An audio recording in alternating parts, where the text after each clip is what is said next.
ভয়াবহ বন্যার কবলে পড়েছে বাংলাদেশের পূর্বাঞ্চল।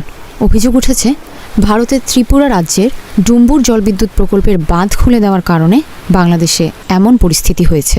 ভারতীয় সংবাদ মাধ্যমগুলোতেও ভারতের বাঁধ খুলে দেওয়ার খবর প্রকাশিত হয়েছে। তবে সরকারের পক্ষে বলা হয়েছে বাংলাদেশের বন্যা গোমতী নদীর ওপর নির্মিত ডুম্বুর জলবিদ্যুৎ প্রকল্পের বাঁধ খুলে দেওয়ার কারণে হয়নি। আজ বৃহস্পতিবার দেশটির পররাষ্ট্র মন্ত্রণালয়ের পক্ষ থেকে দেওয়া এক বিবৃতিতে এ তথ্য জানানো হয়। এতে বলা হয়, ত্রিপুরার গোমতী নদীর উজানে ডুম্বুর বাঁধ খুলে দেওয়ায় বাংলাদেশের পূর্ব সীমান্তের জেলাগুলোতে বন্যার পরিস্থিতি সৃষ্টি হয়েছে। বাংলাদেশে এমন খবর প্রচারে আমরা উদ্বিগ্ন। এটি সঠিক নয়। আমরা উল্লেখ করতে চাই, ভারত ও বাংলাদেশের মধ্য দিয়ে প্রবাহিত গোমতী নদীর ক্যাচমেন্ট এলাকায় গত কয়েকদিন ধরে এই বছরের সবচেয়ে বেশি বৃষ্টিপাত হয়েছে। বাংলাদেশে বন্যা মূলত বাঁধের নিচের দিকের এই বৃহৎ ক্যাচমেন্টের পানির কারণে। বিবৃতিতে বলা হয়, ডুম্বুর বাঁধটি বাংলাদেশ ভারত সীমান্ত থেকে বেশ দূরে অবস্থিত। বাংলাদেশ থেকে এটি প্রায় 120 কিলোমিটার দূরে উজানে অবস্থিত। এটি একটি কম উচ্চতার বাঁধ যা বিদ্যুৎ উৎপন্ন করে। এখান থেকে বাংলাদেশও 40 মেগাওয়াট বিদ্যুৎ পায়।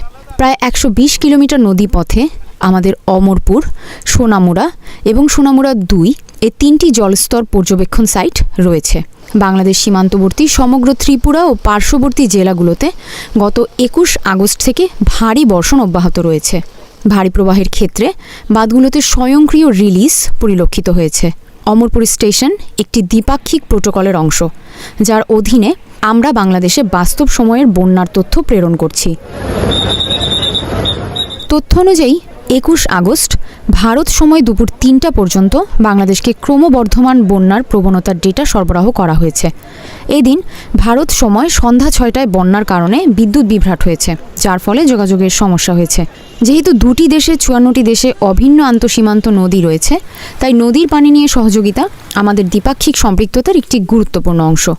আমরা দ্বিপাক্ষিক পরামর্শ ও প্রযুক্তিগত আলোচনার মাধ্যমে পানির সম্পদ এবং নদীর পানি ব্যবস্থাপনার সমস্যা ও পারস্পরিক উদ্বেগ সমাধানে প্রতিশ্রুতিবদ্ধ।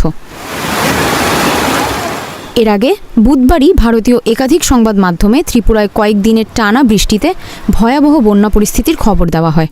এতে বলা হয়, সতর্কতা জারি করা হয়েছে গোমতী নদীর তীরবর্তী বাসিন্দাদের জন্য। ভারী বৃষ্টিপাতের ফলে ডুম্বুর জলাশয়ের পানি বৃদ্ধি পাওয়ার ফলে খুলে দেওয়া হয়েছে বাঁধের গেট। সংবাদ মাধ্যম জি নিউজ জানায়, বন্যার কারণে ডুম্বুর জলবিদ্যুৎ প্রকল্পের বাঁধ খুলে দেওয়া হয়েছে, আর সেই কারণেই পানি ঢুকছে বাংলাদেশে।